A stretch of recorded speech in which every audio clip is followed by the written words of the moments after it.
Hello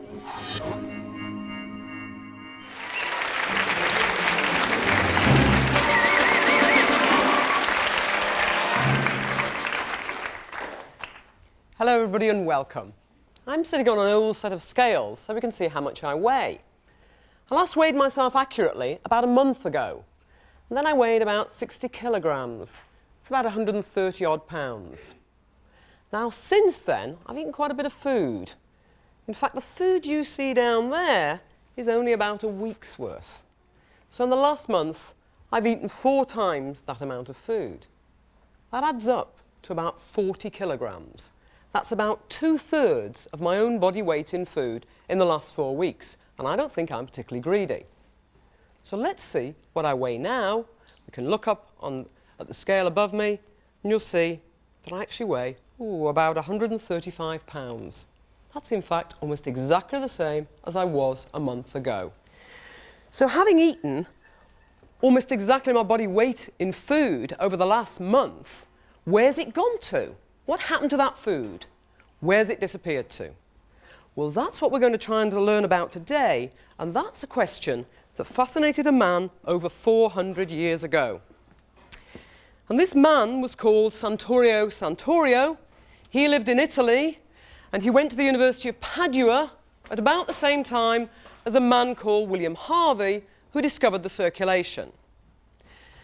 Now, Santorio Santorio was a good scientist. He liked to build things and measure things. Indeed, he was a friend of Galileo and probably helped Galileo to invent the thermometer.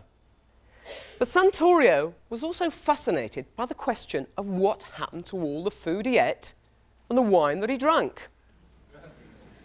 And he wanted to know what happened to his body weight.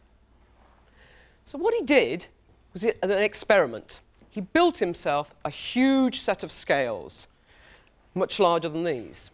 And he got onto the scales, together with his chair and his table, and all of the food he was going to need to eat for the day.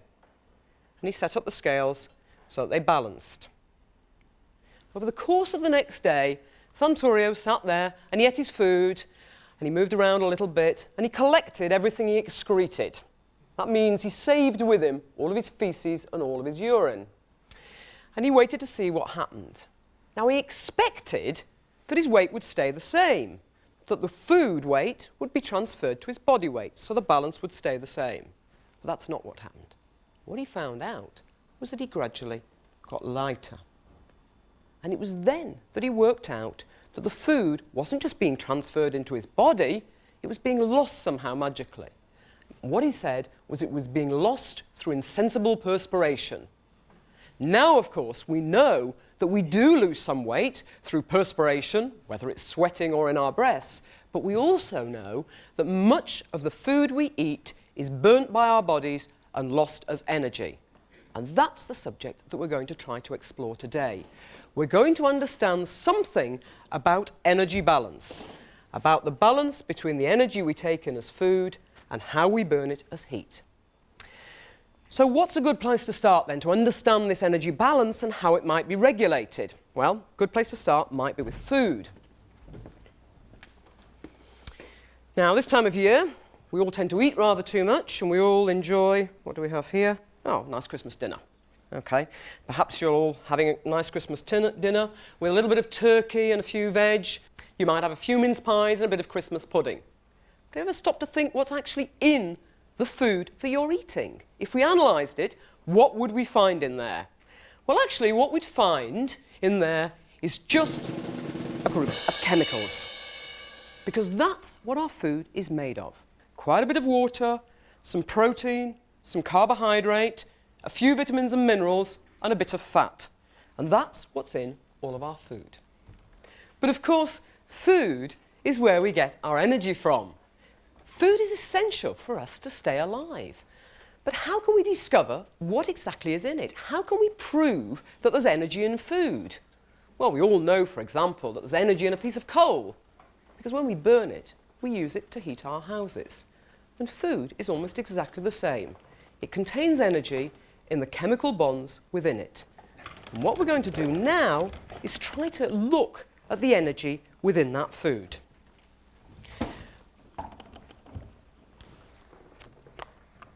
Here we have a little fairy cake, and we're going to see if we can burn it and see if there's any energy in it. Now what I'm doing now is lowering this very slowly into some liquid oxygen. Because when we burn a cake like this in our bodies, we do it in a very slow and controlled way. But when we burn it, when we burn anything, we use oxygen and we produce heat. So what we're going to try and do now is to burn the cake very quickly to release all of the energy. So I'm dipping it in liquid oxygen at minus 180 degrees centigrade. And we're going to try to release the fuel in that cake and see if we can burn it. So now I'm just going to take it out of the oxygen, and we hope it's going to be saturated with oxygen so that we can burn it. And now I'm going to stand back.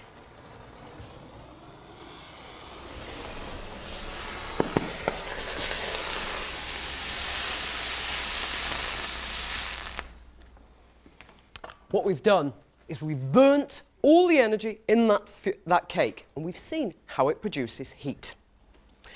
So this shows us that food has energy in the chemical bonds that can be released as heat. This wasn't a very scientific experiment, was it? This just showed us we could burn it very quickly and release some heat.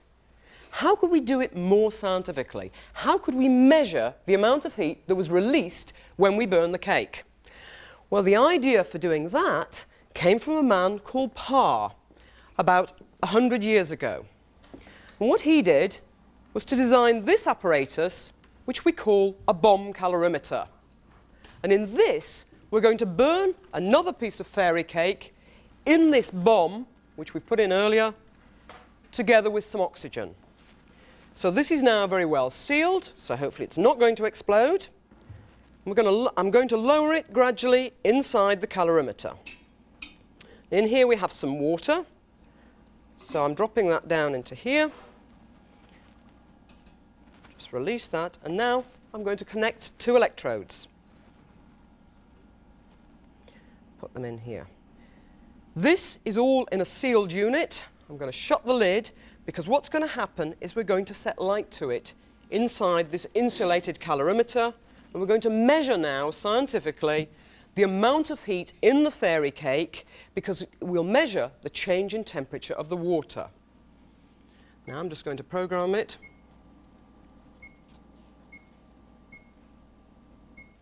Now it's going to take a little while for that to run, so we'll leave it and we'll just come back to it in a few moments. So let's say we've got energy in our food, and the energy is in the chemical bonds, and we can burn that and release it as heat. But whereabouts in the food do we get our energy from? Well, you probably all know, don't you? That there's energy in carbohydrate, there's energy in protein, and there's energy in fat. And here we've got a nice example of some pure carbohydrate, sugar, which our body can use quite easily. Meat, of course, contains a lot of protein, some fat as well, but if we imagine for a moment this is pure protein, and then lard is a very nice example of pure fat. So how much energy is in each of these three types of food? Well, sugar, or pure carbohydrate, contains about 16 kilojoules in each gram. That's about 16,000 kilojoules in a kilogram.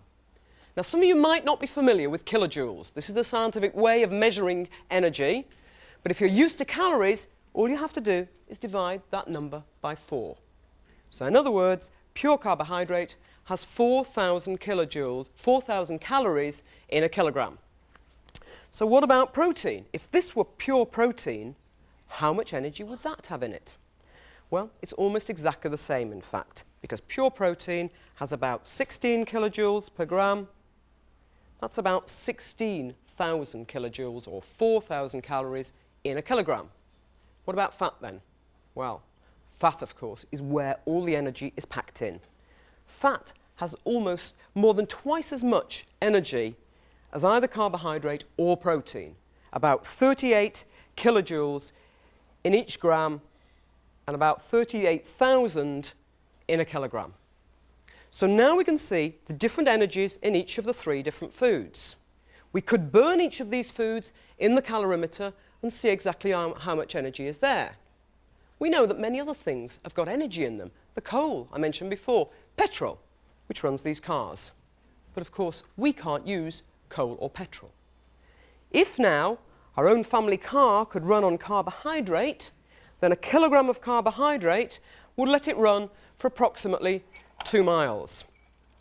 On the other hand, if we ran it on protein, that would allow it to run for also about 2 miles. Fat, on the other hand, with all its energy, would allow a car to run for approximately 5 miles. Now these, of course, are the main sources of energy, but there is another one that your parents are probably taking quite a lot of at this time of year: alcohol. Everybody tries to forget alcohol, but of course it's got energy in it. And some people are surprised to know alcohol has more energy in it than either carbohydrate or protein. So it probably is best they forget about it. Now, if you've not got a bomb calorimeter at home, you can obviously easily check the energy contents of foods because they're on the back of most of the packets we buy in the supermarket. And all you have to do is check the numbers on the back. It'll tell you how much energy is there, and it'll tell you how much protein, fat and carbohydrate. Now we're going to just have a quick check on the bomb calorimeter and see if it's finished doing what it's meant to be doing now. It's now just finished, and it's measuring the temperature of the water, and it's telling me exactly how much energy is in that cake. What it's telling me is it's 27 kilojoules per gram. If you look on the packet, that's what it tells me. But of course the calorimeter is telling me that it's 27.2828 kilojoules per gram. Precisely the amount of energy in the chemical bonds in that fairy cake when we burn it in oxygen. Now, most of us eat 2 or 3 meals a day, but not all animals eat in exactly the same way. For example, cows and deer seem to spend all day long chomping at the grass. Lions, on the other hand, eat their big meal only every day or two. Whereas a snake, like this, may not eat for several months or even a year. But when they do eat their meal, it's usually a huge one. Now, why is it that animals eat very differently? Well, there are 2 reasons for this. First of all, it depends on the type of food they're eating, and secondly, it depends on what they're doing. In nature, the pattern of eating is linked to the pattern of life.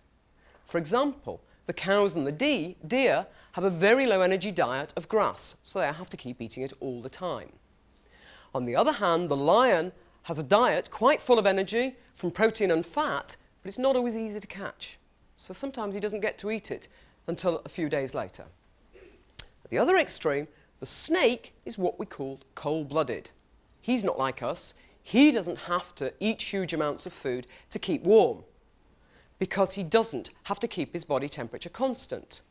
When he does eat that huge meal, though, it takes so much to digest it that the amount of heat produced by his body is likely to increase by 50 times. Now, of course, we know that it's important for us and other mammals to eat in order to keep warm. And when it's cold, we need more food. Then imagine the problems faced by this poor little guy, the baby polar bear. He's sitting there on the cold ice, trying to keep warm, and he also has to grow. So the polar bear baby needs to get lots of energy, and he gets it from his mother's milk. Now, cow's milk, just like human's milk, like this bottle here, contains about 5% fat. Reasonable amount of energy and does us very nicely. In contrast, the polar bear's milk is almost 50% fat, packing the energy in for the baby polar bear to keep warm and to grow. And to get the same amount of fat as is in here, we would have to drink 10 bottles of cow's milk or human's milk. So now we're starting to see that different animals have different energy needs because they burn food at different rates. But even within the same species, like we humans, we know that everybody's different. Different people have to eat different amounts of energy, and they burn their food at different rates, just like the size of the flames on these candles.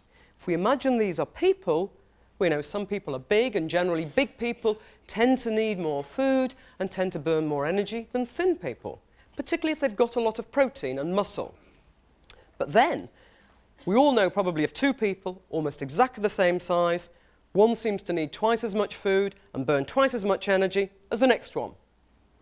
And then, of course, the human race combines people of all different shapes and sizes, of all different rates of burning energy and different amounts of food. So now we're starting to look at the other side of the energy balance equation. We're starting to understand something about the energy we expend and burn. We've already seen a little bit about the energy we take in as food, and now we're going to look at the energy we use in our bodies and how it gets put out as heat.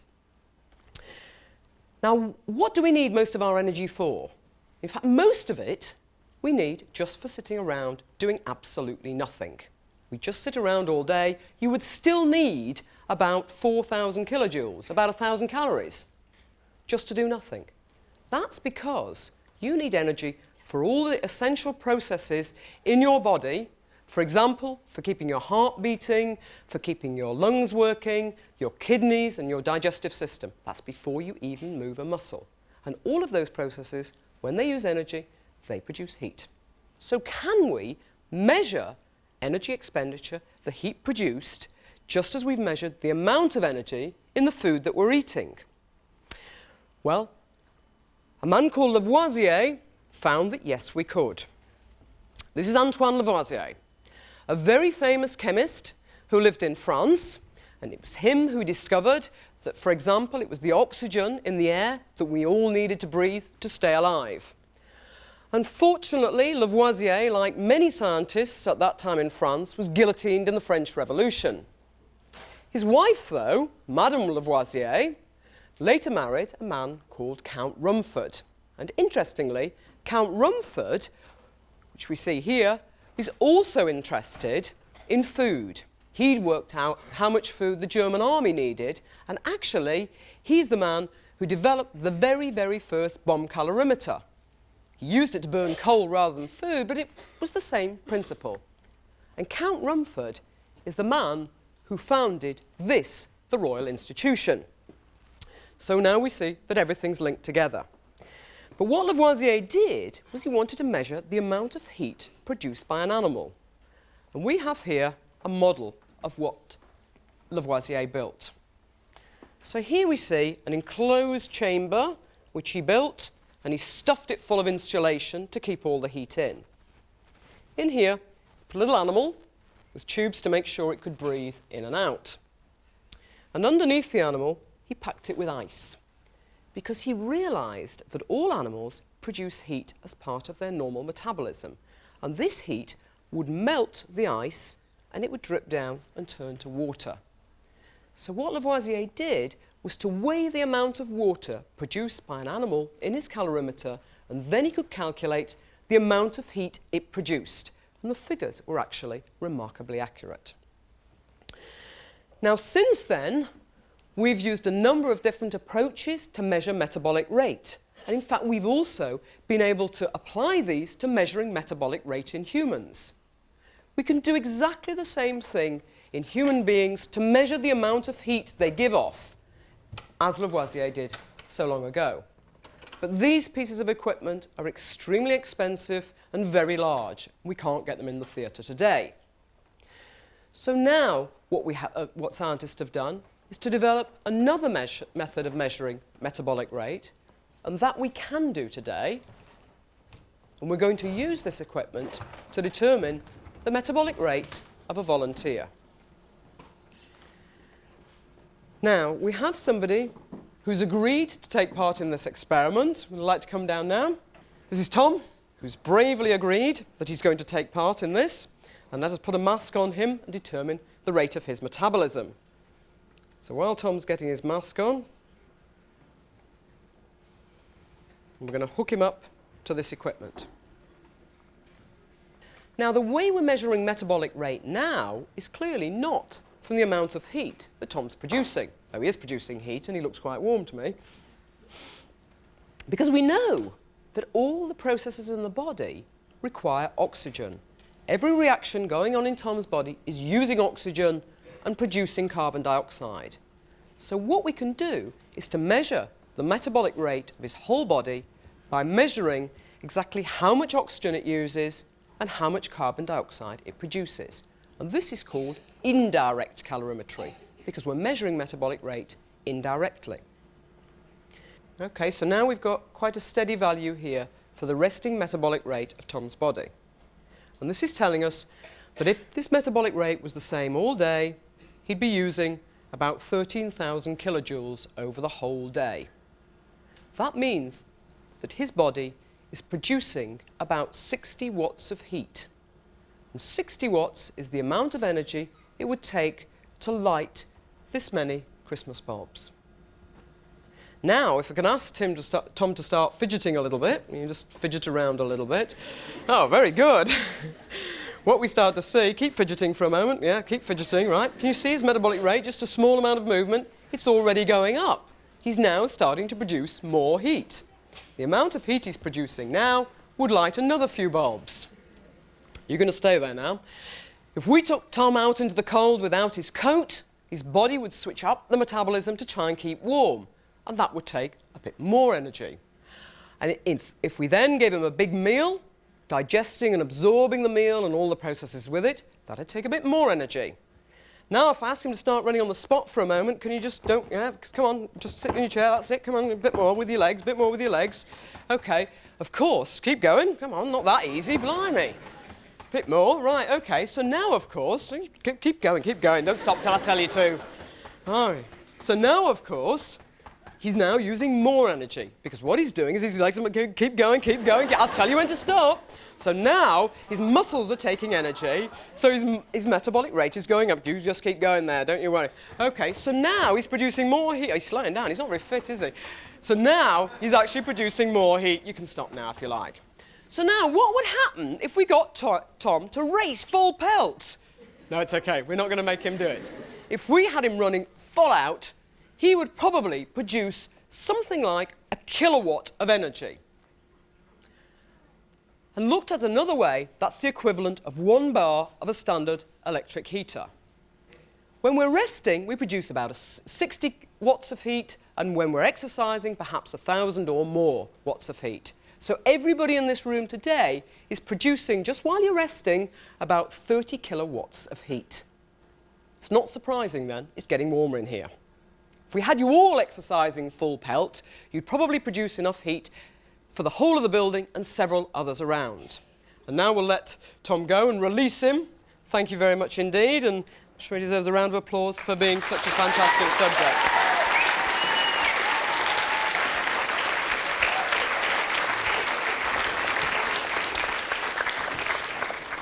Wasn't that bad really, was it? So now we're starting to see the relationship between the energy we take in our food and the energy our bodies use in our normal everyday processes and when we exercise, and then, of course, we burn off and produce as heat. So we can start to look at the relationship between food and how we use it. So, for example, if we took this apple, if I ate this now, just sat around, do you know how long it would take me to burn off the energy in this apple? About an hour, if I didn't move. The fairy cake, however, that we saw earlier, if I ate that and sat around, be at least 2 hours. Now, of course, a chocolate bar would be sitting around for a very long time, and the only way you're really going to burn that off quickly is a hard game of netball or football, and it would even then take about an hour to burn off all the energy in this one chocolate bar. So think then of the Christmas dinner that we were talking about earlier. Standard plate of turkey and all the veg and the roast, together with some Christmas pudding and a few other bits and pieces. Even forgetting the alcohol, that could take almost 24 hours to burn off if you just sit around watching the television. Even the afternoon stroll isn't going to do much good. It's going to take either some really hard exercise or it's going to be down to the New Year's diet. Now, of course, we, like many animals, have different energy needs at different times. When we're exercising, when we're growing, all of these demand different amounts of energy. And of course, animals also require very different amounts of energy. This nice sloth, for example, moves really slowly and he sleeps for about 17 hours a day so that he can survive on his low-energy diet. The hummingbird, flapping madly, needs loads of nectar. Otherwise, he'd waste away. And this poor little guy, this little tiny shrew, he has to spend almost all day long eating. And the reason is that the little shrew has to eat more than his own body weight in food every day just to stay alive. Now just imagine if we had to eat something like 80 kilograms of food every single day. And if this little shrew was scaled up to our size, then a cheeseburger like this would never keep him going. In fact, Ilya's going to show us exactly how much this shrew would have to eat if he was scaled up. Not one cheeseburger, but 500 cheeseburgers every single day. Now, the reason this little guy needs to eat so much food is because little animals, like little objects, have a very high surface area compared to big animals. And that means they lose heat much more easily. We'll be learning more about that in the next lecture. But of course, that means that little tiny animals have to always eat proportionately much more. Now, not everybody realizes about this fact, that little animals eat proportionately more and big animals eat proportionately less. Some of you might have heard the story of Gulliver's Travels, written by Jonathan Swift. And of course, Gulliver met the tiny Lilliputians. And the Lilliputians had to work out how much food to give to Gulliver. Well, Jonathan Swift said that Gulliver was 12 times taller than the Lilliputians. And that meant that if you did the calculation, he should have been 1,728 times heavier. Jonathan Swift therefore presumed he'd need 1,728 times more food than the little Lilliputians. And indeed, that's the food that they gave him. They gave him more food than he actually needed. In fact, they also gave him 1,728 times more wine. Instead of half a pint, 108 gallons of wine. But of course, Jonathan Swift had ignored the rule that very large animals need proportionately less than very little ones. So poor Gulliver probably got very fat and very drunk. And that brings us to the third part of energy balance. The way that we store energy in our bodies. We've learnt already that we take in energy in food. We expend energy just sitting around, moving about, keeping warm, exercising, growing. If the energy we take in is equal to the energy we expend, then the stores in our body will stay exactly the same. But if we take in more energy than we expend, then it has to stay within the body. It has to be stored there somewhere. And what we're going to do now is to try to look at how we store energy in the body. And in order to do this, we have to measure what the body's made of. What's it composed of? Well, the first way that scientists did this really accurately was they took some dead bodies, they ground them up, and they analysed them. They measured the amount of fat and protein and carbohydrate, put a few of them maybe in a bomb calorimeter, and they measured exactly what they were made of. Got very, very accurate measurements.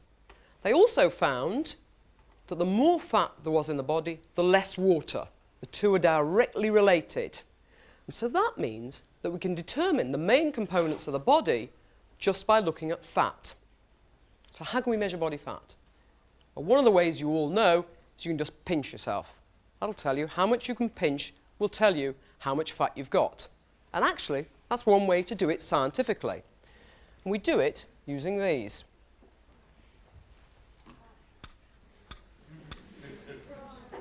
It's all right, I'm not looking for volunteers. What we do is to pinch the amount of fat at various places in the body, see how wide it is. From a formula, we can calculate body fat. Now, we are going to measure body fat today of some of you. but we're going to do it a different way. And there are two volunteers who've bravely agreed to have their body fat measured. And Greg and Becky come and help me. And they're bringing with them the machines they're going to use. If you just wait there for a moment. Now we're going to have to lie them on the floor. So fortunately we've got a Lilo here. So who's going first? You're going first, are you? Okay, right. Do you want to lie down? Thank you very much. You can just wait there for your moment. What we're going to do now is find out how much fat Greg has in his body. And then we're going to find out if he's normal or not. And the way we're doing this is to pass a current of electricity through his body. So if you see him starting to spark, you'll know we've got the current wrong. Now, I've attached these electrodes. If you can just make sure nothing's touching. We don't want any charges flying, do we? Okay. We've pre-programmed Greg's machine with his height and weight and age, because this information is needed to accurately calculate his body fat. And now it's already given us a result. And what it's showing us is that Greg's body contains 15% fat.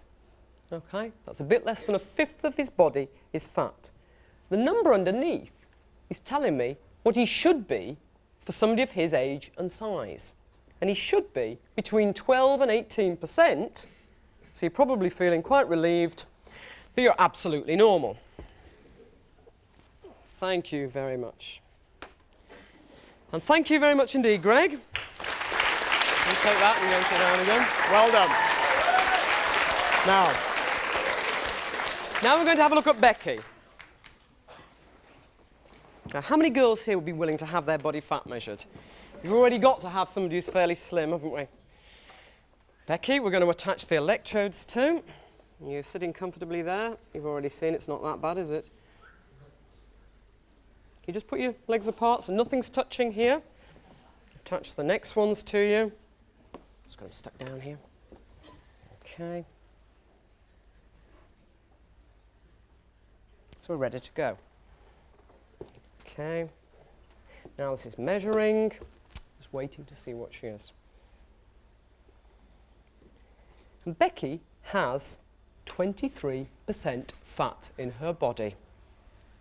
Now, before everybody's thinking, oh, she's fat, I should tell you, that's actually extremely slim, because underneath are the values that she should be if she's healthy. She should be between 20 and 26%. She's absolutely in the middle, so she's completely normal. We'll let you go, and we'll let you go. And a big applause, thank you for Becky. Thanks very much indeed.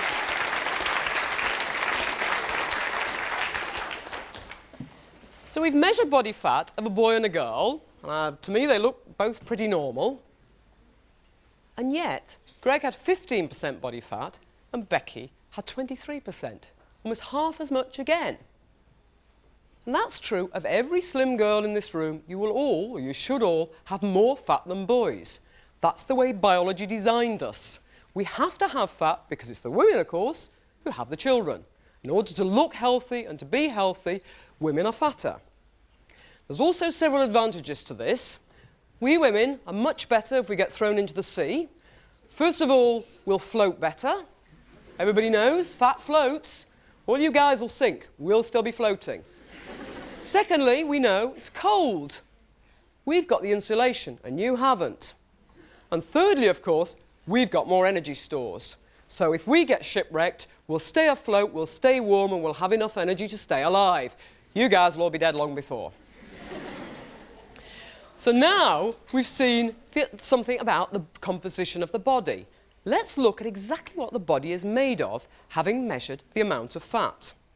And here we've got a very interesting thing coming towards me. This is meant to be me. And can I have a volunteer to come and help? Okay, you want to come down, blue t-shirt? Yeah? Do you want to come around this side for me? What's your name? Jonathan. Jonathan. Okay. Jonathan, you're going to help me here, and I'm going to stand well back while you do this, because we're looking at the components of the body of this man. Well, this me, actually. This is me.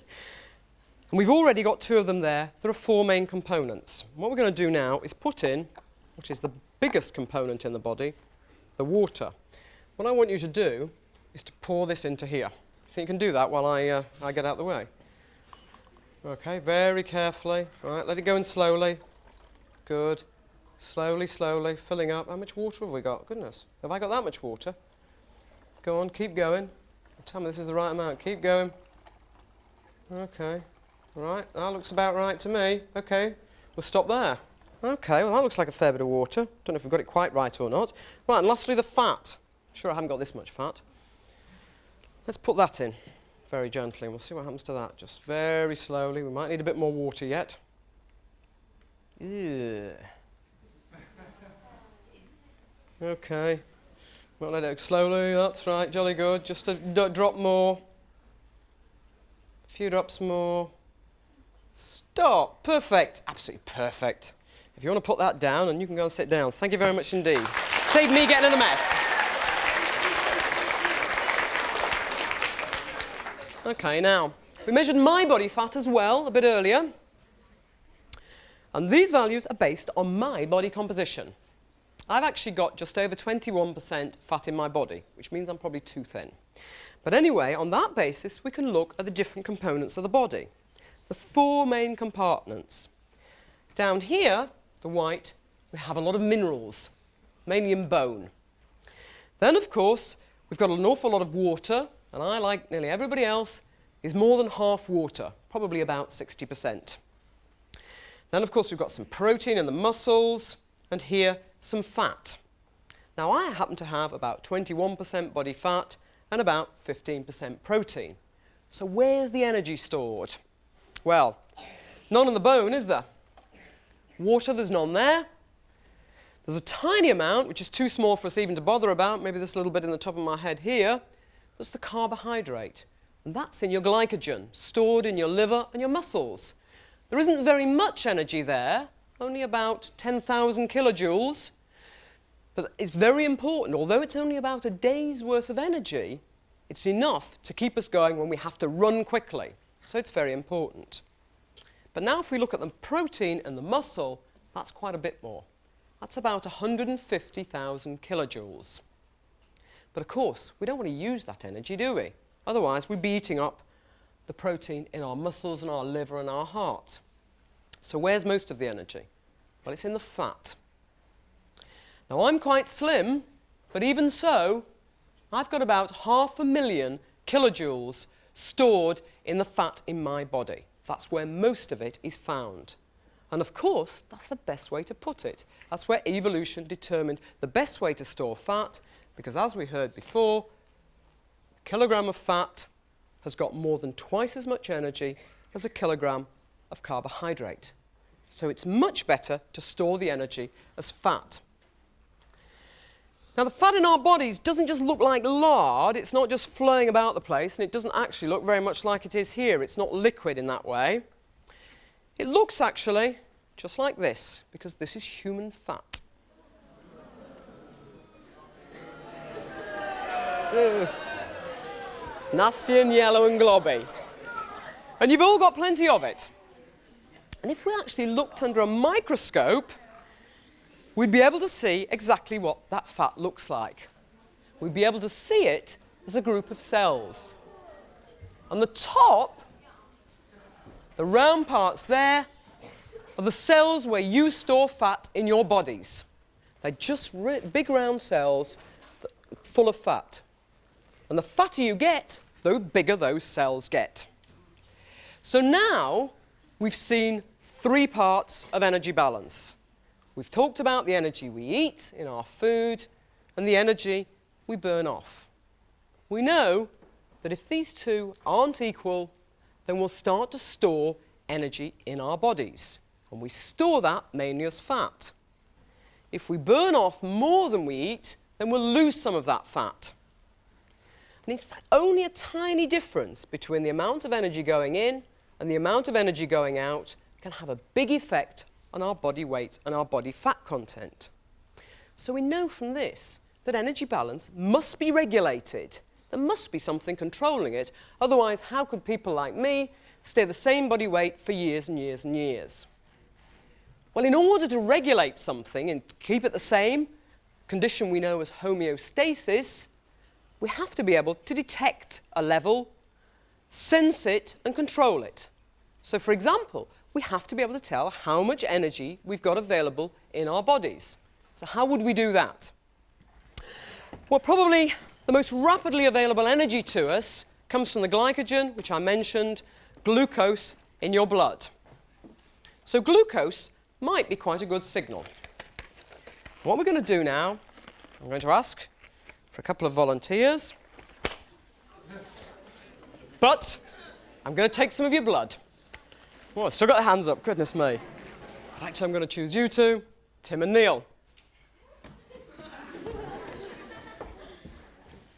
The reason we've got these two, we had to make sure that they agreed and their parents agreed for us to take some blood to determine the level of glucose in their blood.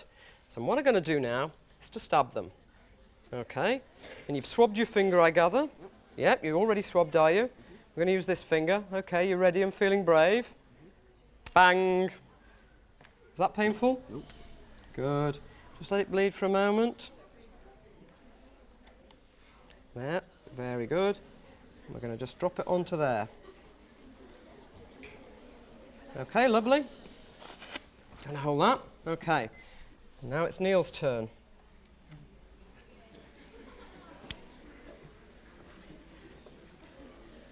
Okay, and you're all swabbed. Very good. Oh, you've got cold fingers. Okay, can you just drop that onto there? Very good. Okay, this machine here, I'm measuring their blood glucose. We're going to be able to tell what the level is in a moment. They're just working away. I can take these off now. Let's see what reading it's going to give. Oh, well, this one is giving a reading of 6.7. That's 6.7 millimoles of glucose per litre in Tim's blood. So, Tim, have you eaten recently? Just before the show. Just before the show, right. What did you have to eat? Lasagna. Bit of lasagna, was it good? It was right, yeah. So you're hungry? Not really. Oh, good. Okay, Neil, when did you eat? Breakfast time. Not since breakfast time. Okay. What's your blood glucose then? It's 4.8. You feeling hungry? Yes. So, Neil, okay, I'll tell you what, Neil. You've earned this. You can take this with you. Thank you very much.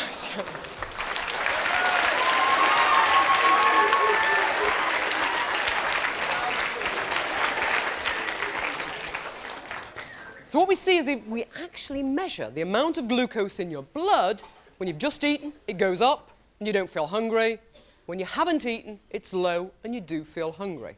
So where is this detected? Where is it sensed? Well, of course, it's sensed in the brain. This, believe it or not, is a model of my brain, and inside it is a picture of my brain.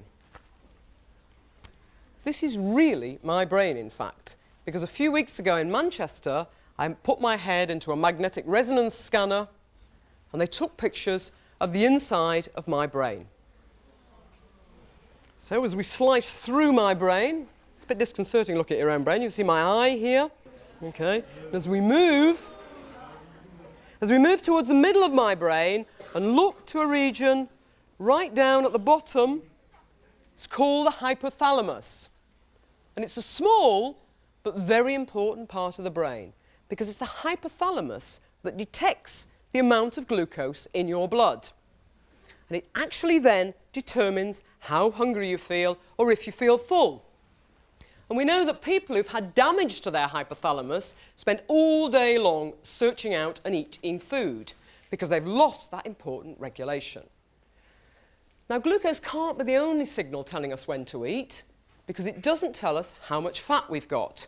But we'll come to that in a few moments. But for any regulation, it's better if we can change not just the amount of food we eat, but also the energy we burn. Well, can we do that? Well, we know, for example, that if you go on a diet, the first week you lose loads of weight, and then after that it slows down. One of the reasons it slows down is because your body adapts to less food. But can you increase metabolic rate? Well, there's one way we can do it, of course. It's to exercise. So, for example, there'll be quite a lot of people after Christmas heading off to the gym to try and lose weight. But we know that actually exercising doesn't burn a great deal of food, or not very quickly. So then a big question is, can we increase our metabolic rate without consciously exercising? Well, this was a question that puzzled scientists about 30 years ago.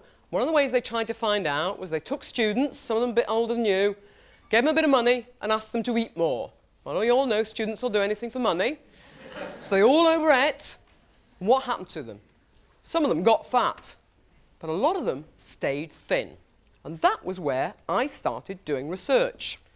Because what I wanted to know was what would happen to animals and people if you overfeed them, would they stay thin? So part of my research project was to go shopping. This is me. And I was going shopping for nice, tasty things like cakes and biscuits and chocolates. But these weren't to feed humans. These were to feed little animals. And what we did was to give little animals some nice food to eat, saw what happened to them, and we found, of course, that just like people, they ate more. But many of them stayed thin. And how did they do that? Well, what happened was they increased their metabolic rate in response to extra food. And we found that they did this by activating a tissue called brown fat. Now, brown fat helps to keep little animals warm in the cold, but it's also important for burning off extra food when animals eat too much. And brown fat is particularly important for something you're going to meet now. So I'd like to welcome Penny and Kevin. Hello, Kevin. Hello. How are you? You got a bit of food for him? I haven't. Never mind, we'll see. Isn't he lovely? So Penny, I understand that Kevin's a bit of a film star already. Yes, he is. He was Kevin in the Sweetie advert. Oh, isn't he lovely? What is Kevin? He's an Indian fruit bat, Okay. and sometimes known as a flying fox. Isn't he beautiful? Well, Kevin lives on a diet of fruit. And the problem is, fruit hasn't got much protein in it. He's all right. Don't worry. He's lovely and friendly. Kevin lives on a diet of fruit. And that fruit doesn't have much protein in it. So he has to eat lots and lots of fruit in order to get enough protein. But then he eats lots of energy. So Kevin might get fat. But what he does is burn off the extra energy using his brown fat, so he gets enough protein and he manages to stay thin. Thank you. We'll now let Kevin go and have some fruit.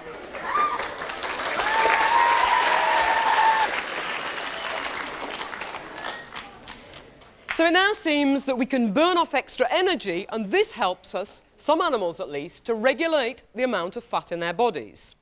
But of course there are times when we need to put on extra fat. So for example, when it's getting towards the winter or it's getting cold, then it's important to lay down fat, particularly for animals that have to survive outside. Like our next little friends.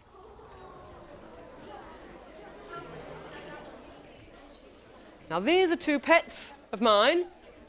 They're a bit shy and they're called edible dormice. Nobody's going to eat them, don't worry.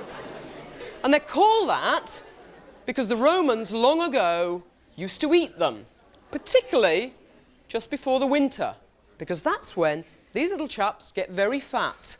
And they get very fat so they can lay down enough energy in their bodies to survive the long winter.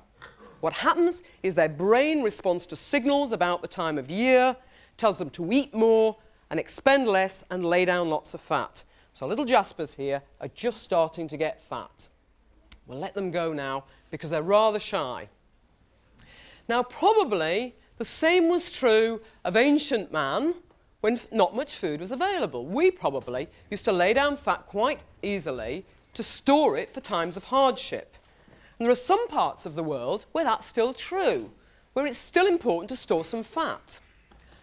Now, there was an interesting study recently published that asked men what sort of women they prefer. It's a dangerous thing to do. And they asked young men in America, in North America, and they were given a set of pictures, and the young men chose slim women with slim waists. Then they went to a group of young men in Peru, deep in the jungle of Peru, and they asked them which women they preferred. They all chose the fatter ones with the big waists. And they asked them what they thought of the thin men, the thin women that the young American men had chosen. And they said they probably just had diarrhea and were almost certainly just about to die. So it's clear that sometimes we do have to put down more fat, and that is actually particularly true of women, for example, when they're going to have children. But sometimes, of course, this regulation goes wrong, and we do put on too much fat and become obese. Like, for example, this guy here. This is Daniel Lambert, and he weighed a massive 53 stones. In fact, he was so big that when he died, they had to take a wall down in order to get him out, and it took 20 men to carry his coffin. So why is it that we get fat? Why do some people get obese when others seem to stay slim? Well, we know from what we've learnt already that it must be a question of either eating too much or expending too little, or perhaps both. Well, of course, we're now faced with food all around us, attractive food, fast food, that we can all enjoy and tempt us. But that's not the only answer, because we also have a very different lifestyle. Today, rather than walking, we tend to drive. Rather than climbing the stairs, we tend to get the lift. And of course, we also overheat our houses, so we don't use our own body energy to keep us warm. We rely on the central heating. So what seems to be important is the change in our lifestyles. A very extreme example of this are the Pima Indians of America. Now, the Pima Indians, when they lived in Central America and they had a hard life, they had to work hard, not much food, they were thin. But as soon as they went to North America, they got very fat. In fact, they got fat not just because of their lifestyle. They were even fatter than the native North Americans. And scientists then realized that they'd adapted over thousands of years to being more efficient. They had a genetic factor that was making them fat. And we know now that if both of your parents are fat, doesn't mean to say you'll necessarily be fat, but there's a much greater likelihood. It's partly genetic. And we know this also from studies on animals. So, for example, this little mouse, the spiny mouse, he lives in Israel. And we know that the ones that live in the desert, where there's very little food, when you take them into a lab, they easily get fat. But the spiny mice that live up the mountain, where it's cold and they have to produce lots of heat and there's plenty of food, they stay thin. There's some even more extreme examples of obesity which is genetic or inherited. And this was discovered just by chance by scientists a few years ago. These little mice. Here we go. You can see this little chap here. He's a normal, skinny little mouse, quite healthy. This, believe it or not, is his cousin. And you can probably see he's fat by anybody's standards. Now, these mice were just noticed in a group of mice as being fat, so they started to be bred. And then they produced more fat mice and fatter and fatter. And scientists then started to realize that this was a genetic obesity. It was a single change, a tiny change. This mouse got fat because of a single change in a tiny gene. And so the search was on to try to understand exactly what that gene was, because this might be the key to understanding energy balance regulation. Well, the key discovery was made a few years ago when they found the gene, and it was called the OB gene for obese, and it makes a protein that we call leptin. And the leptin, which means thin, is a hormone produced by fat. And the leptin released by fat, the more fat you have, the more leptin is produced. And the leptin travels in the blood to the brain, where it acts on the hypothalamus. And when it's in the hypothalamus, it then inhibits the amount of food you eat, it stops you being hungry, and it increases your energy expenditure. So this is almost certainly the key that was missing in trying to understand energy balance. We said before that glucose wasn't enough. We need a signal to tell us how fat we were. And leptin is almost certainly that signal. There may be others, but this is very important.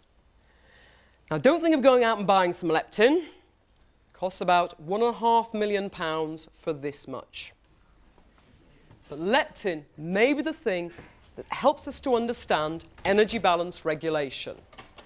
And over the next few years, scientists are going to be trying to understand what produces leptin. How do we make more? How does it work? Maybe some of you will go into science and learn to understand about how leptin works. So now as we finish, what have we learnt today about energy balance? Have we managed to answer any of the questions that Santorio had? Well, we do know now what happens to the energy in the food that we eat. We know it's used for essential processes in the body and that it's turned eventually into heat. We know that there is a balance between the amount of energy we take in and the amount of energy we expend, that is carefully regulated. But we also know that a tiny difference between the amount of energy we take in and the amount of energy we expend can have a dramatic effect on our body energy content, on our body weight.